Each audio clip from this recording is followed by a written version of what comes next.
salaamaaleykum ñu ngi leen di nuyu di leen ziar kenn lay laaj muy Moussa B Thiam lan moo tax mu xamadi ak lan moo tax mu réew parce que benn waay la boo xam ne kenn xamul fan la jógee il vient de nulle part avec un zèle excessif quoi pour bëgg a jaamu nit koo xam ne Macky Sall quoi parce que def na le ministre nekk nga dunguru nekk larbin bañ def le ministre nga ñëw ne da ngay fonto Sénégalais yi quoi di jaay xamadi ak Réewandé mel ni yow Sénégalais yi yow yaa leen gën yow doo dara yow ni nga mel Sénégalais ñoo tax nga mel ko. La question que tout le monde se pose mooy comment tu as fait pour être avocat parce que mënoo wax ju nit mën a dégg ay waxu dof ngay wax amoo xam-xam c'est lépp pour yow arrogance la ak jaay doole te amoo doole. su fekkee Macky Sall moo tax nga réew wala nga fuuy ñun faaluwuñ Macky Sall lijjantuwuñ Macky Sall parce que Macky Sall mi la def ministre ba tax nga yàpp ñu du ñuy xeeb moom fu mu toog ñun ñoo ko fa teg ba mandat yam jeex mu forcé na daf ñuy diriger par force te loolu du fi amee. su fekkee loolu moo tax ngeen réew bëgg a accroché wu ci pouvoir bi loolu du fi am tey du fi am ëllëg. dama ko dégg mu ne fii jaaykatu ginaar ak ay ndongo daara du ñu fi nekkee président. kañ la daan jaaykatu ginaar ak ndongo daara di laaj pour nekk njiitu réew man ci daara laa jógee ko parce que fa ma dëkk daara la ñoom laay tontul sa xamadi gi ak sa reewande gi da nga koy yemale ci ñi nga xam ne ñoom la saf quoi sa baay bi mu juddoo doomi daara yi ñoom ñoo ko tudd xaw ma ndax mu ngi dund wala dee na bu dee wala su fekkee dee na ba pare doomi daara ñoom ñoo ko jullee jébal ko boromam yow bi nga juddoo doomi daara ñoo la tudd soo dee doomi daara yi ñoo lay teg ci jàkk jullee la jébal la sa borom sa reewande gi Moussa B Thiam c'est trop dafa ëpp. Quelle arrogance lii lan la qu'est-ce qui se passe yéen da ngeen a yàpp sénégalais yi quoi xeeb sénégalais yi yéen da ngeen a nekk dara ay simple poste ministériel. boo xam da nga waroon nekk bàyyi faalu askan wi di servir sa réew respecter nit ñi ba pare ngeen di manquer nit ñi de respect mel ni yéen poste yu ngeen nekk daf leen a jomb c'est vrai que daf leen a jomb parce que nit koo xamante nii da nga arrogant parce que ministre nga poste bi daf laa jomb waaye am na ñoo xamante ni luñ manti nekk ci àdduna du leen tere modeste du leen tere respecter nit ñi du leen tere humble am humilité mais ku nekkul gor jaam dëgg lay teraanga di dab muy soppeeku teraanga joo xam ne deretu askan wi ngeen di naan di jël l'argent du contribuable di ko dundee waxuma mu naan dafay tëj Walfadjri yow ban prérogative nga am en tant que ministre de la communication nga naan da ngay tëj Walfadjri waxuma laa nga naan da ngay retirer licence bi waxoo dëgg da ngay fen mënoo retirer licence Walfadjri parce que tu n'as pas les prérogatives nekk ministre de la communication warul la mën a may nga ne da ngay tëj Walfadjri ba naan da ngay retirer licence bi loolu compétence su CNRA la te dafa am fu muy jaar dafa war a am mise en demeure am fu mu war a jaar ba ñu fa àgg te Walfadjri dafa deful sax lu tax ñuy couper signalam waxuma la ñu naan dañuy retirer licence am lu tax ñuy retirer licence am lan moo tax ñuy couper signalam ba naan dañuy retirer licence am mais dëkk boo xam ne dafa am information télévision yi ak rajo yi lan mooy seen rôle lu dul di informer nit ñi ngeen de yéen kenn du fi informer kenn di dagg ay internet. Quelle arrogance Réewandé manul weesu loolu ak manque de respect notoire vis-à-vis des Sénégalais manta weesu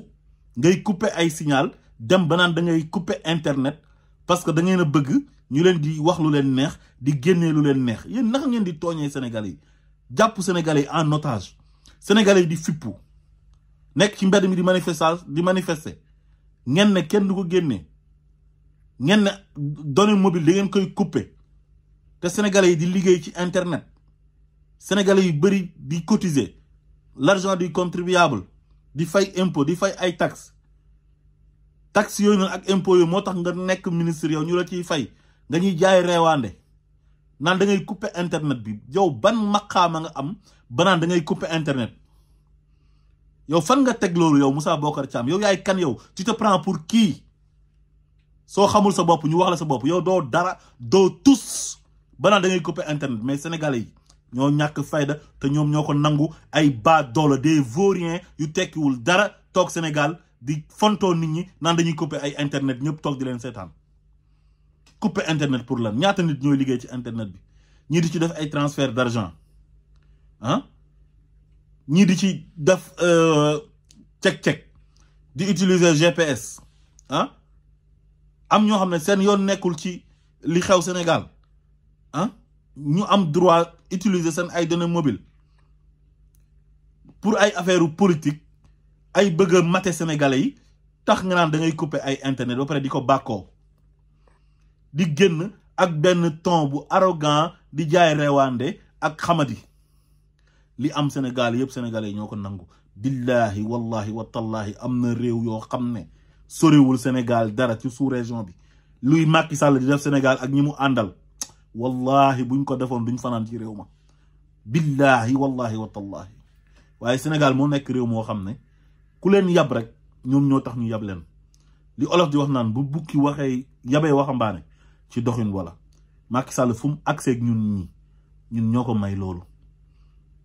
mais bu ñu nekkoon askan bu am fulla ak fayda nga xam ne bu ñu la falee dañ ñoo war a jox cër respecté ñu ku noonu Macky Sall jógee na Sénégal bu yàgg mook baadoole yu mu àndal jàpp nañ ne ñoo moom Sénégal lu leen neex def maa ngi gis benn chaîne boobu noonu ñuy wax Anita xawma mooy page Facebook boobu noonu Anita Diop TV xawma mu dugal benn xale bu jigéen bu ñuy emprisonné tey jàpp ko naan ko ñaw waxoon nañ la dinañ la jàpp yéen ñëpp dinañ leen traqué jàpp leen ñoom dañuy toog sax léegi ne ñoom ñooy jàppalu nit ñi Macky Sall nu mu yàqee Sénégal médiocrité bu mu indi Sénégal non mais Macky Sall suñu àq wallahi bés bu ko dalee du baax ci moom ay vauriens ay des énergumènes yu tekkiwul ta téye sénégalais yi di leen fontoo naan ñoom ñoo war a nekk ci jàmm boole ak benn violence ak benn arrogance am na benn waay bu may suivre ci kii bi nu mu tuddati ci Twitter bi ñu koy wax Mikaël Ndiaye xawma mais di n'importe quoi dafa mel dañ leen wax seen baay moom réew mi quoi lu leen neex la ñuy wax di def lu leen neex quoi bala ñoo dee ñu naan dañuy tëjlu nit ñi tey maa ngi dégg Mikaël Ndiaye boobu publicité publié mu ne dañoo war a ubbi procès Ousmane Sonko bi pour xool événement 2021 yi ñu xam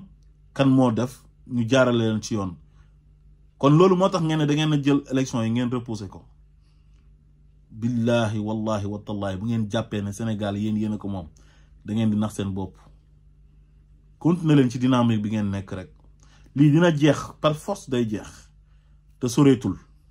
ñun Sénégal lu nekk la ñu jaral nañu suñu bakkan yi ñun ay baadoola duñ ñëw ñu jox leen réew mi ñuy jaay Réewandé di ñuy jaay arrogance di ñuy jaay violence lu ngeen ñu jaay dinañ ko nangu lu ngeen ñu jaay dinañ ko jënd te amul kenn ku ñu mën a teree wax nag salaamaaleykum wa rahmatullah